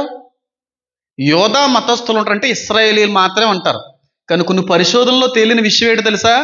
ఇప్పుడున్నటువంటి ఇశ్రాయేల్ దేశంలో ఉన్న యూదుల్లో కూడా అమాలేకీల యొక్క, పాలస్తీనీల యొక్క డిఎన్ఏ వీళ్ళలో కూడా కనబడుతుంది. ఎందుకో కూడా చెప్తాను చూడండి. దేవుడు చెప్పినట్టుగా చేయలేదు వీళ్ళు. ఆ జనం విస్తరించబడింది. నెమ్మదిగా బానిసలుగానే లేదంటే ఇంకో విధంగానో ఇశ్రాయేల్ చుట్టూ చేరిపోయారు. కలుషితమైనటువంటి వివాహాలు జరిగిపోయినాయి. కలుషిత వివాహాలు, అన్య సంబంధమైన వివాహాలు. అప్పుడు జీన్ పాడవుతుంది, ట్రైబ్ పాడవుతుంది, గోత్రం పాడవుతుంది. ప్రకటన గ్రంథంలో మిగిలినటువంటి యూదులు, ఇశ్రాయేలీలు ఎంతమంది ఉంటారంటే 144,000 మందే. కానీ ఇప్పుడు కొన్ని లక్షల మంది యూదులు ఉన్నారు. కానీ విడవబడేటువంటి ఆ టైంలో మిగిలే శ్రేష్టమైన, నిజమైన, నాణ్యమైన యూదులు 144,000 మందే. మిగతా వాళ్ళందరూ కంటామినేటెడ్ యూదులు, కలుషితమైపోయిన యూదులు ఉన్నారు ఇప్పుడు ఇశ్రాయేలీల్లో. ఇప్పుడు యూదులుగా పిలువబడుతున్న వారు అందరూ యూదులు కాదు, కలుషితమైపోయిన యూదులు. ఎందుకో కూడా చెప్తాను చూడండి. ఈ అమాలేకీల డిఎన్ఏ పాలస్తీనీల్లో ఉంది. పాలస్తీన్కి ఇస్రాయేల్కి యుద్ధం అవుతుంది. ఈ పాలస్తీన్లో చాలా మంది ఇశ్రాయేల్లోకి వచ్చి యోధా మతాన్ని స్వీకరించారు. ఈ అమాలేకీల సంతానమే, ఏదోము సంతానమే యూదుల్లో కలిసిపోయి యూదుల్లో దేవుణ్ణి, వాళ్ళ ధర్మశాస్త్రాన్ని, వాళ్ళ మతాన్ని అంగీకరించారు. కాబట్టి యూదుల్లో వాళ్ళకు ఒకలైపోయారు, పెళ్లి చేసేసుకున్నారు. కానీ పిల్లల్లో నాణ్యత లేదు, ఉండదు, కలుషితం అయిపోద్ది. సారా నుండి వచ్చిన వాళ్ళు మాత్రమే నీ కుమారుడు అని పిలువబడతాడు. హాగర్ సంతానం నీది కాదు అబ్రహామా. ఇసక రేణువుల వలె చేస్తానని ఇస్సాకు సంతానాన్ని. కానీ హాగర్ సంతానం ఇస్సాకు సంతానంతో కలిసి యూదుల్లాగే, అంటే కావాలని కదా, కలిసిపోయి పెళ్లి చేసుకుని యోధా మతం అంగీకరించి కలిసిపోయారు. వాళ్ళ నుంచి వచ్చిన పిల్లలు విడవబడతారు, నశించిపోతారు. కానీ జాతి పాడవకుండా, ట్రైబ్ పాడవకుండా, గోత్రాలు ఏవి కూడా కలుషితం అయిపోకుండా, ఆ 12 గోత్రాల నుంచి వచ్చిన వారే 12 గోత్రాలని పెళ్లి చేసుకుని పుట్టిన వాళ్ళు, పిల్లలు మిగిలిన ఉంటారు చూడండి, వాళ్ళ 144 మంది. మిగతా వాళ్ళందరూ కంటామినేటెడ్ ఫెలోస్. పాప అది యూదులకు కూడా తెలియదు. డిఎన్ఏ పరీక్షలు చేయించింది కదా, అందుకే ఇశ్రాయేల్ దేశం. యూదులు అన్న వాళ్ళు అందరూ యూదులు కారురా. అహరోను సంతానం ఏంటో చూడండి. ముందు వాళ్ళు మాత్రమే ప్రధాన యాజక లక్షణాలు కలిగి ఉన్నవారు. 3వ యెరూషలేము దేవాలయాలకి సంబంధించినటువంటి ఆ ఉపకరణాల యొక్క అభిషేకము, ఎర్రని పెయ్యి యొక్క బలి చేయవలసింది వాళ్ళు. అందుకే వాళ్ళకి తెలుసు, నెమ్మదిగా అర్థమైపోయింది. డిఎన్ఏ పాడైంది, వాళ్ళు మన మతాన్ని స్వీకరిస్తారంటే యోధా మతంలో కలుపుకున్నాం. కానీ వాళ్ళకి మనకి పుట్టినటువంటి సంతానం మాత్రం కలుషితమైన సంతానం. అందుకే చివరికి మిగిలేదే నమ్మకమైన, శ్రేష్టమైన, ఖచ్చితమైన యూదులు 144,000 మంది. మిగిలిన వాళ్ళందరూ కూడా కలుషితం అయిపోయారు. ఏదో మీరుతో కలిసి పెళ్ళిళ్ళు చేసుకుని అమాలేకీలు, అంటే వాళ్ళని కాదు, ఆ పాలస్తీన్ల నుంచి వచ్చిన వాళ్ళు ఇందులో కలిసిపోయారు. వాళ్ళు యూదులుగానే పరిగణించబడతారు, కానీ యూదులు కాదు, శ్రేష్టమైన యూదులు కాదు వాళ్ళు. ఎక్కడ జరిగిందండి తప్పది? చెప్పండి, ఎక్కడ జరిగింది? 4,000 సంవత్సరాల క్రితం ఎప్పుడో చిన్న తప్పు. ఎఫెక్ట్ ఎప్పుడు చూపిస్తుంది? తరాలు వెంబడిస్తుంది అవిధేయత.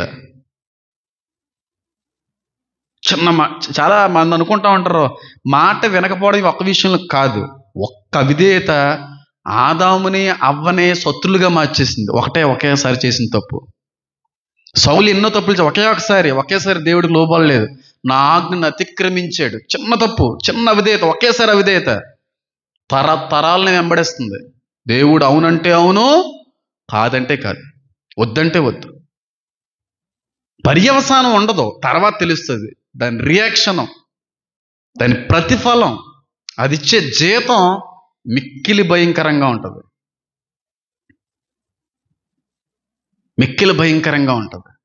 అవిధేయత అంత భయంకరమైనది. అవిధేయత, గర్వం, ఈ రెండు ఘోరాతి ఘోరమైన పెద్ద పాపాలు బైబిల్లో.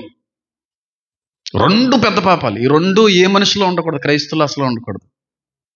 ఈ రెండు ఉన్న ఏ ఒక్కడు బాగుపడలేదు బైబిల్ గ్రంథంలో. పరలోకంలో ఉన్న దేవదూతలు సైతం పడిపోయినాయి అవిధేయతకి, గర్వానికే. అంత ఘోరమైన పాపాలు, సెక్షువల్ సిన్స్గా దానికంటే ఘోరమైంది అవిధేయత, మార్లు. చాలా మంది అనుకుంటా ఉంటారు, మేము సెక్షువల్గా ఏ తప్పులు చేయం కదండి, మేము వ్యభిచారం చేయలేదు కదండి, మేము అలాంటి పాపాలు చేయలేదు కదండి. దేవుడికి అవిధేయత అంతకంటే పెద్ద పాపం. దేవుని యందు అతిశయించుట, గర్వించుట అంతకంటే పెద్ద పాపం. నాశనమునకు ముందే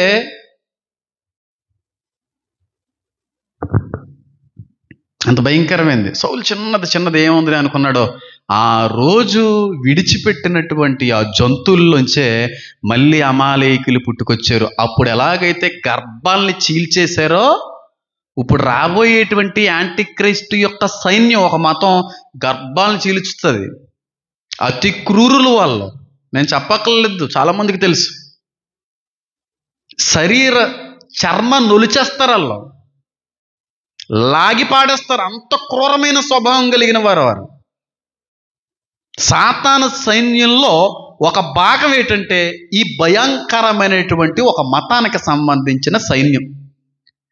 ఈ యాంటిక్రైస్ట్ సైన్యంలో రెండో వాళ్ళు కూడా ఉన్నారు, చాలా భాగాలు ఉన్నాయి. ఏలియన్స్, దురాత్మలు, ఇవన్నీ కాకుండా దానియేలు చెప్పిన దాన్ని బట్టి కానీ మనం ఆలోచన చేస్తే, యాంటిక్రైస్ట్కి సైన్యానికి సపోర్ట్ చేసేటువంటి రెండో భాగం ఏంటంటే క్లియర్గా రాయబడింది చూడండి.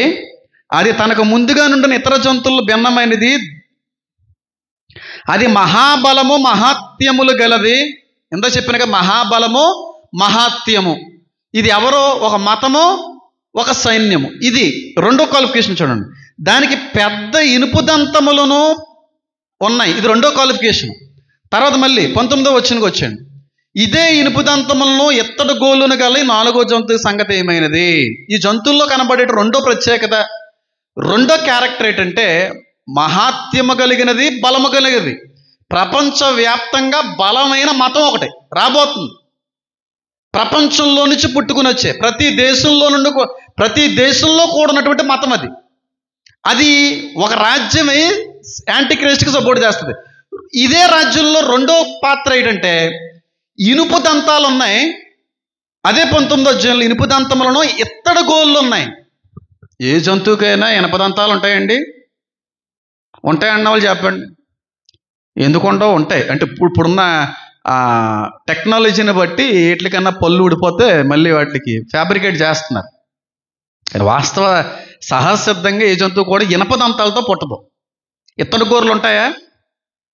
ఉంటాయి చెప్పండి. మనుషులు బంగారు బోలు పెట్టుకున్నట్టుగా వాటిని పెట్టలేం కదా. కానీ జీవి, జంతువు యొక్క స్వారూప్యం ఎలా ఉందంటే మహాత్యము కలిగినది, బలము కలిగినది. First qualification, first feature. రెండవది ఇనపదంతములో చెప్పండి ఇత్తడి గోర్లు. ఇక్కడ భిన్నమైనది అనే పదం ఉందో చూడండి తెలుగులో. భిన్నమైనది, డివర్స్ లేదా డిఫరెంట్ అనేటువంటి పదం ఇంగ్లీష్లో కనబడుతూ ఉంటుంది. హీబ్రూలో కానీ చూసాం అనుకోండి, షీనా అనే పదం ఉపయోగించబడింది. భిన్నమైనది, పూర్తిగా వ్యతిరేకమైనది, వెరైటీ అనేటువంటి ఆ పదానికి షీనా అనేటువంటి పదం ఉపయోగించబడింది. దాని అర్థం ఏంటంటే ఆల్టర్డ్. ఆల్టర్డ్ అంటే తెలుగులో ఏమనంటారంటే ఆల్టరేషన్ చేశారండి. కారుకి అంటారు చూడండి, బండికి ఆల్టరేషన్ చేశారండి. సహసిద్ధంగా కాదు, దాన్ని ఆ విధంగా మార్చారు. ఆల్టరేషన్ చేయబడినటువంటిది ఏంటది?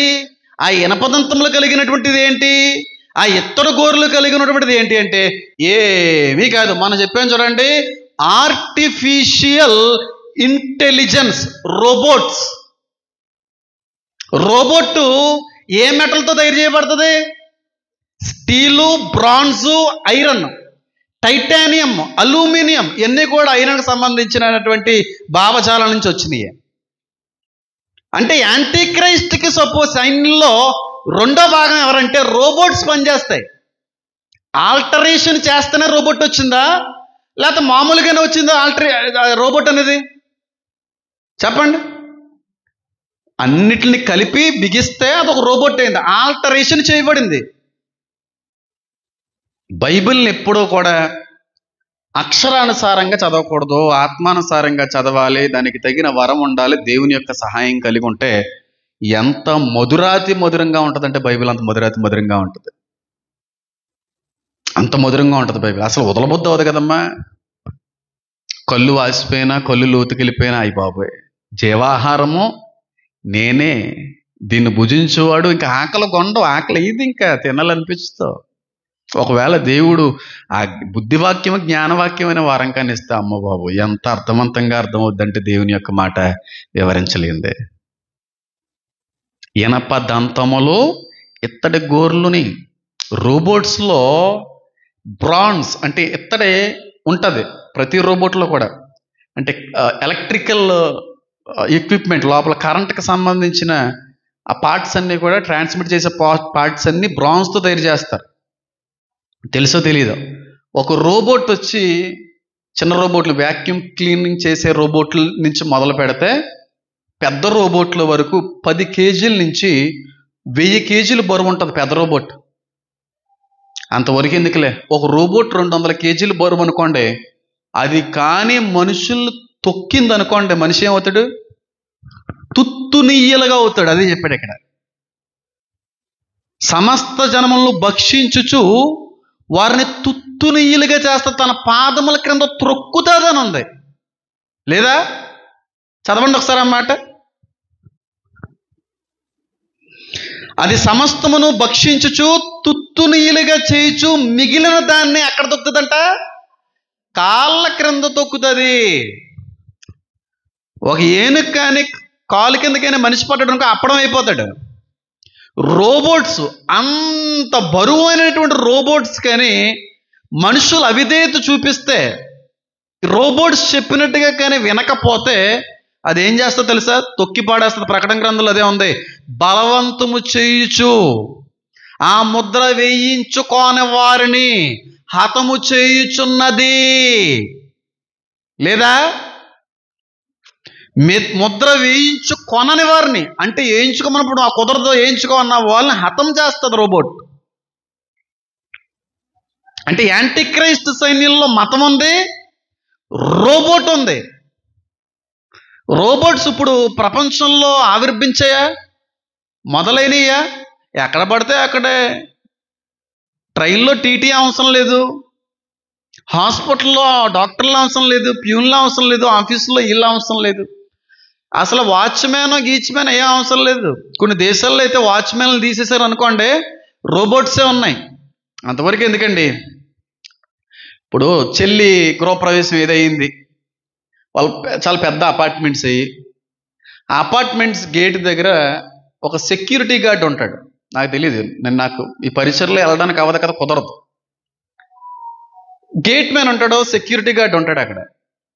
ఆ సెక్యూరిటీ గార్డ్ అక్కడ నిలబడి ఎవరైనా బయట వాళ్ళు వచ్చారనుకోండి, ఆ సెక్యూరిటీ గార్డ్కి మా చెల్లెలు మెసేజ్ చేయాలి, వాళ్ళు మా వాళ్ళే అన్న మెసేజ్ చేస్తే యాక్సెస్ ఉంటుంది, లేకపోతే లోపల రావడానికి లేదు. వాళ్ళే పంపించండి అని చెప్పి వీడియో కాల్లో కానీ మెసేజ్ కానీ చేయాలి, లేకపోతే యాక్సెస్ ఉండదు. ఇది మన దేశంలో కనబడుతుంది. వేరే దేశాల్లో సెక్యూరిటీ గార్డ్స్ ఎవరో తెలుసా? ప్రస్తుతం పెద్ద పెద్ద కంపెనీలకి రోబోట్స్. వాళ్ళ ఐడి చూపించాలి, స్కాన్ చేయాలి, అప్పుడు యాక్సెస్ ఉంటుంది, లేకపోతే లోపలికి వెళ్ళనవ్వు. కొన్ని ఇండస్ట్రీస్లో రోబోట్స్ యొక్క పాలన రాబోతుంది ప్రపంచం మీదకి. ఆ రోబోట్స్ అన్నీ కూడా యాంటీ క్రైస్ట్కి అనుగుణంగా మారిపోతా ఉన్నాయి.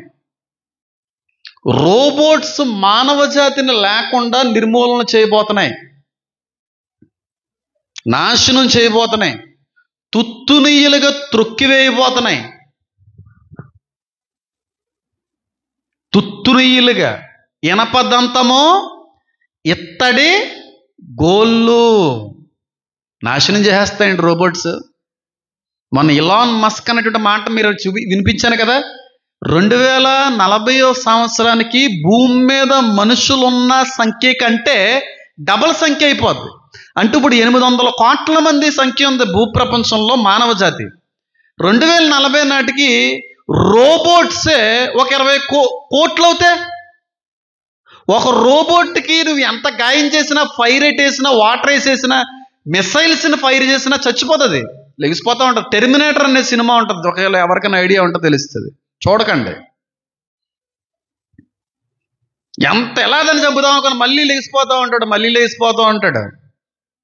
మనుషుల కంటే ఎక్కువ సంఖ్య రోబోట్స్ అయిపోతే, మనుషుల్ని తుత్తునీలుగా చేయకపోతే భుజం మీద ఎట్టుకుని మోస్తుందా? టెక్నాలజీ, ఫ్యూచర్ జనరేషన్ గురించి ఆలోచిస్తూ ఉంటే భయం వేస్తుందమ్మా. నేనేం చెప్తాను తెలుసా? అసలు మాట అనకూడదు. వచ్చే జనరేషన్లో పిల్లల్ని కండమే మహాఘోరాతి ఘోరమైన పాపమేమని అనిపిస్తూ ఉంటుంది. భౌతిక సంబంధమైన, శారీరక సంబంధమైన పాపం ఒక ఎత్తి అయితే, ఇంత భయంకరమైనటువంటి ఘోరాతి ఘోరమైనటువంటి జనరేషన్లోకి ఒక మానవుని పంపించడంలో నా పాత్ర ఉంటుందా అని బాధేస్తుంది కొన్నిసార్లు. పిల్లల కండం అంటే నెక్స్ట్ జనరేషన్ అనేది కర్స్డ్, శపించబడిన జనరేషన్ అంటాను. చాలా భయం, చాలా నాశనం చూస్తుంది ఆ జనరేషన్. వచ్చే తరం కనకూడదని అంటలేదు, ఎందుకంటే గర్భఫలం యెహోవా ఇచ్చు బహుమానము. కానీ ఆ నాశనానికి చేతులారా పిల్లల్ని పంపిస్తున్నట్టుగా అనిపిస్తుంది నాకు కొన్నిసార్లు వచ్చేటువంటి జనరేషన్ గురించి. నా జనరేషన్ వేరు, నాకు పుట్టిన కుమారుడి యొక్క జనరేషన్ వేరు. కానీ తర్వాత వచ్చే జనరేషన్ చూడండి, లోకంలో నిలబడలేరు. వాళ్ళు పుట్టిదే పాపంలో, పెరిగిదే పాపంలో, బ్రతికిదే పాపంలో, చచ్చిపోయేదే పాపంలోనే. వీటన్నిటితో పాటుగా రోబోటిక్ ఎన్విరాన్మెంట్లో పెరుగుతారు వీళ్ళ పిల్లలు. అందుకే అంటాడు కదా, నోవాహు దినములు వలె ఆ దినములు ఉండును. అంటే ఒక దేవదూత మనిషితో చేతులు కలిపింది, అప్పుడు ప్రపంచ వినాశనానికి దారితీసింది. ఇప్పుడు ఇదే మనిషి ఇనుముతో చేతులు కలుపుతున్నాడు. పొసకకు ఇందురు అనుకోండి, చెప్తున్నాను. మళ్ళీ కూడా కృత్రిమంగా, సృష్టి ధర్మానికి వ్యతిరేకంగా. నోవా దినాల్లో ఎలాగైతే మనిషి దేవదూతలతో చేతులు కలిపి నెఫీలియన్లు కన్నారో, ఈ రోజున ఇదే మనిషి రోబోట్స్తో చేతులు కలపబోతున్నాడు. నాశనానికి మూలం, నాశనానికి ఆరంభం మనం ఉన్న రోజులు. రోబోట్స్ కూడా వాడికి సైన్యం అవ్వబోతున్నాయి, తుత్తునీలుగా చేసేస్తాయి ప్రపంచ జనాభాని, ఎవరిని విడిచిపెట్టవు. ఒకప్పుడు వరకు వీటి వల్ల మనకి మేలు, సంతోషము, ఉపయోగంగానే ఉంటుంది. కానీ ఒకానొక సమయానికి అవన్నీ కూడా మనకి వ్యతిరేకమైపోద్ది, మనకు శత్రువులు అయిపోతారు. వాళ్ళందరూ కూడా శత్రువులు అయిపోతారు. భయంకరమైనటువంటి రోజుల్లో ఉన్నాం, అంత్య దినాల్లో ఉన్నాం, ఆఖరి రోజుల్లో ఉన్నాం మనం. ఎందుకు ఆఖరి రోజుల్లో ఉన్నావు, ఎందుకు అంత్య దినాల్లో ఉన్నావంటే నా మాట నమ్మకలేదు. ప్రస్తుతం బైబిల్ చెప్పినట్టుగా ఇనప దంతాలతో కూడిన సామాగ్రి బయటకు వచ్చిందా లేదా? రోబోట్స్ ప్రారంభమైనయా లేవా?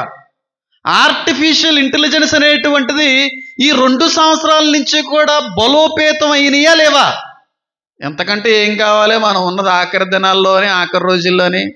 ఇంకా టైం పడుద్ది, జరగవలసిన ఇంకా జరగాలి అని అనేటువంటి బోధకులు కూడా లేకపోలేదండి.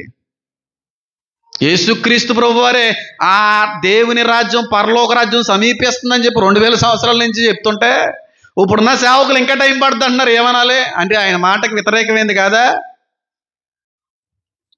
ఇనపదంతాలో ఎత్తడి గోర్లు రోబోట్స్కి సాదృశ్యంగా ఉన్నాయి. షీనా అనగా ఆల్టర్డ్. వీడి సైన్యంలో వీళ్ళిద్దరూ కూడా చాలా ప్రాముఖ్యమైన పాత్ర పోషిస్తారు.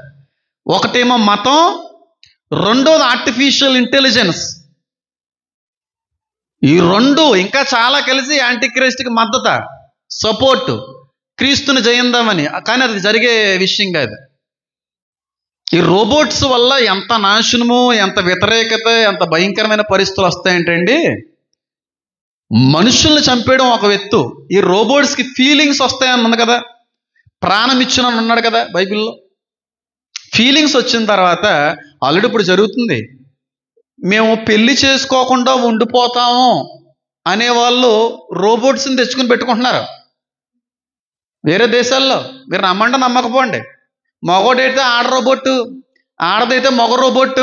ఒకవేళ అటు ఇటు కానడు ఇంకా అటు ఇటు కాని రోబోట్ని తెచ్చుకుంటున్నాడు టీ కాఫీలు ఇవ్వడానికి. తర్వాత వాటితో పాటుగా అన్నీ ఉంటాయి. నేను పచ్చిగా మాట్లాడట్లేదు అంతే. రోబోట్స్ మనుషులతో కలిసి పాపం చేస్తే నమ్ముతారా? రోబోట్స్ మనుషులు కలిసి ప్రేమించుకుంటారు నమ్ముతారా? ఈ మాట కొద్ది దినాల్లో కానీ ప్రపంచంలో జరగకపోతే నేను సేవకుని కాదు. రోబోట్తో ప్రేమానయంలో పడినటువంటి మనిషి అనే వార్త కానీ కొన్ని రోజుల్లో వినబడకపోతే నేను సేవకుని కాదు. రోబోట్స్కి ఫీలింగ్స్ వస్తాయి. ఒక రోబోట్ ఒక మనిషి లవ్ చేసుకునే రోజులు రాబోతున్నాయి, గుర్తుపెట్టుకోండి. ఒక రోబోట్ ఒక అమ్మాయిని లవ్ చేస్తే, అమ్మాయిని ప్రేమిస్తే, అమ్మాయికి కానీ భర్త ఉంటే ఈ రోబోట్ ఏం చేస్తుందో తెలుసా? చంపేస్తుంది ఆ మగాడిని. బెస్ట్ ఎగ్జాంపుల్ ఏంటి చెప్తున్నాను చూడండి. రోబో సినిమాలో చిట్టి ఎవరిలో చేసింది? ఐశ్వర్య రాయ్లో చేసింది. కానీ లవర్ ఎవరు ఎంతకైనా? ఐశ్వర్యరాయ్కి రజనీకాంత్ గారు. ఎవరిని లేపేద్దాం అనుకుంది? బుర్ర ఊపుతున్నారంటే అందరూ చూసారన్నమాట. ఎంత బాగా బుర్ర ఊపుతున్నారా? సేమ్ అదే వస్తుంది. మళ్ళీ ఫీలింగ్స్ మొదలవుతాయి రోబోట్స్లో. ఫీలింగ్స్ మొదలవడానికి కూడా చాలా పరిశోధనలు జరుగుతున్నాయి. మనిషి లేకుండా చేసేసేటువంటి రోబోట్లు రాబోతున్నాయి. ఉక్కు పాదం మోపి తుత్తు నుయ్యలుగా పొడిగా బూడిదిగా చేసేస్తాయి రోబోట్స్. అదే ఇనుపు దంతము చెప్పండి, ఎత్తడి గోర్లు. అంటే యాంటీ క్రైస్ట్ యొక్క సైన్యంలో రెండో ప్రాముఖ్యమైన బలమైన పాత్ర ఆర్టిఫిషియల్ ఇంటెలిజెన్స్ అనేటువంటిది ప్లే చేస్తుంది. యుద్ధాలు మనుషులు మాత్రమే చేసుకునేవారండి. ఒక సైన్యం మీదకి ఇంకొక సైన్యం వెళ్ళాలంటే మనుషులు వెళ్ళి ప్రాణత్యాగం చేయాలి. కానీ ఈ రోజున చూడండి, ఇప్పుడే చూడండి, డ్రోన్స్ గాల్లో వెళ్ళిపోతూ ఉంటాయి, వెళ్ళి ఫైర్ చేసేస్తూ ఉంటాయి. మనిషి వెళ్ళక్కర్లేదు. ఆర్మీ ఫామ్ అవుతుంది, రోబోటిక్ ఆర్మీ ఫామ్ అవుతుంది. రోబోట్సే వెళ్ళి గొడవ పెట్టుకుంటాయి, యుద్ధం చేస్తాయి. మనిషి ప్రాణానికి ముప్పేమి ఉండదు. అలాగని చెప్పి అంత బేగా చచ్చిపోయి. ప్రతిదీ ఆర్టిఫిషియల్ ఇంటెలిజెన్స్తో లింక్ ఉంటుందండి. ప్రతిదీ ఆర్టిఫిషియల్ ఇంటెలిజెన్స్ లేని ప్రదేశం అంటే ఏముండదు. రాగల 4 సంవత్సరాల్లో ఆర్టిఫిషియల్ ఇంటెలిజెన్స్ ప్రపంచాన్ని వెళ్తుంది. ఇప్పుడు 20% వెళ్తుంది. 2026, 27కి 40-50% వెళ్తుంది ఆర్టిఫిషియల్ ఇంటెలిజెన్స్. రాసుకోండి మాట. 2030 నాటికి ప్రపంచంలో ఆర్టిఫిషియల్ ఇంటెలిజెన్సే ఉంటుంది. దాన్ని కొట్టేవాడు లేడు. Artificial intelligence is going to be A God అంటాను నేను. వాడు దేవుడు అవుతాడు. ఏమీ ఉండవు, ఏది ఉండదు. 27-28 మధ్యలో 50% దాని పనే ఉంటుంది, మనుషుల పని ఉండదు. ఫ్లైట్స్లో ఏరోప్లేన్స్లో పైలట్స్తో పని ఉండదు తెలుసా? ఇన్బిల్డ్ అదే డ్రైవ్ చేస్తుంది. ఇప్పుడు టెస్లా ఉంది, డ్రైవర్ లేని కారు, డ్రైవర్ లేని ఫ్లైట్ రాదా? ఇది జరగదు, అలా జరిగితే ఏంటి, ఇది అవుతుంది ఏంటి అని అనుకున్నాం ఒకప్పుడు. అయినాయి కదా, అయిన తర్వాత అర్థమైంది ఏమీ ఉండదు. ఇప్పుడు పాపం పంట పొలాల్లోని ట్రాక్టర్లు వేగి తిరుగుతున్నాయి. ట్రాక్టర్లతో పని ఉండదండి. అసలు మనుషులే ఉద్యోగాలే ఉండవు. రైల్వే స్టేషన్కి వెళ్ళి టికెట్ అడగాలి, అవసరం ఉండదు. రైల్వే స్టేషన్ టికెట్ కౌంటర్ ఉండదు, మనిషి ఉండడు. మరి ట్రైన్లో టీటీ ఉంటాడా? నీలాంటి వాళ్ళ కోసం ఖచ్చితంగా ఉంటాడు, కానీ మనిషి కాదు, రోబోటే. రైల్వే స్టేషన్ లోపలికి వెళ్ళాలంటే బయటే నువ్వు టికెట్ బుక్ చేసుకుని ఉండాలి. జస్ట్ స్కానింగ్ మాత్రమే. ఆ స్కానర్లో అది స్కాన్ అవుతేనే లోపల టికెట్. ఇప్పుడు హైదరాబాద్లో మెట్రో ట్రైన్స్ ఉన్నాయి చూసారా? మెట్రోస్ అక్కడ ఏమన్నా టీటీలు ఉంటారా? టీసీలు ఎవరు ఉండరు. బయట ఆన్లైన్లో టికెట్ తీసుకుంటాం, లేదా డబ్బులు ఇచ్చి తీసుకుంటాం, ఎక్కేయచ్చు. ఆ స్కాన్ చేయాలి. టికెట్ మీద బార్కోడ్ ఉంటుంది. ఆ స్కానర్ చూపిస్తేనే లోపలికి పంపుతుంది, లేదంటే పంపించదు. తెలుసా మీకు? ఒక్కసారి డోరు మూయబడిన తర్వాత బాబాయ్ పేలిపోతుంది ట్రైన్ అన్న తీదు, అది తీయాలనుకున్నప్పుడు తీస్తుంది, అంతే, పుస్కే అయిపోద్ది. ఇప్పుడు ఇంకా మనుషులతో ఏ ఉపయోగం ఉంటుందిరా, ఉద్యోగాలతో పని ఏముంటుందిరా, ఏముండదు. నేను చెప్తున్నాను చూడండి, ఎంత పెద్ద ఉద్యోగమైనా 2-3 సంవత్సరాల్లో మటాష్. నేను ఏదో నిన్నకైతే ఒక 5-6 డేస్ క్రితం నేను అంటున్న మాట బాధ కలిగించవచ్చు, కానీ నిజం చెప్తున్నాను. నేను ఈ మాట మాట్లాడితే మా స్వామన్నయ్య ఫీల్ అయ్యాడు. యూకేకి వెళ్ళకముందు చాలా బాధపడ్డాడు. ఏటర్ అలా మాట్లాడుతుంది, ఇప్పుడు వెళ్తుంటే ఇలాంటి మాట మాట్లాడుతున్నాడు ఏటర్ అని చెప్పి. వెళ్ళిన తర్వాత 6 months తర్వాత చెప్పాడు, బాబు తట్ట బొట్ట అన్నీ ప్యాకింగ్ చేస్తున్నాం అన్నాడు. అప్పుడే వచ్చినట్టు ఫస్ట్ ఆలోచన అయిపోయింది అనిపించింది నాకు. ఎందుకంటే దానియేలు గ్రంథం చదివేసి ఉన్నాను, నాకు అర్థమైంది. ఏమీ ఉండదమ్మా. మనుషులు అనేవాడు కంటే రోబోట్సే పనిచేస్తాయి బయట ఇండస్ట్రీస్లో. ఇప్పుడు పెద్ద పెద్ద కంపెనీస్లో మిషన్లు అన్నీ ఏంటి? రోబోట్స్. ఇప్పుడు డ్రింక్ ప్యాక్ చేయాలి, లేదంటే ఏదన్నా ఒక బియ్యం బస్తా ప్యాక్ చేయాలి, మనుషులు కొడుతున్నారా? డ్రింక్ ప్యాక్ చేయాలి, డ్రింక్లు వెళ్ళిపోతుంటే మూతలు ఎవరు పెడతారు? మనుషులు పెడుతున్నారా? స్టిక్కర్లు మనుషులు వేస్తున్నారా? చికెన్ ముక్కలు కొట్టి ప్యాక్ చేసేది మనుషులా? చెప్పండి. ఇండస్ట్రీలో మిషనరీ, రోబోట్ మిషనరీ అది. ఇప్పటికే చాలామంది అవుతుంది. ఇప్పుడు డైరీ మిల్క్లో పనిచేసింది అమ్మాయి కంపెనీలో. మీరు చేస్తారమ్మా ప్యాకింగ్? రోబోట్స్ కలిపేస్తే, రోబోట్స్ ప్యాక్ చేస్తే అన్ని ప్యాక్ చేసి ఇస్తారు. ఎన్ని సంవత్సరాల క్రితం ఉంది అది? నా చిన్నప్పటి నుంచి ఉంది.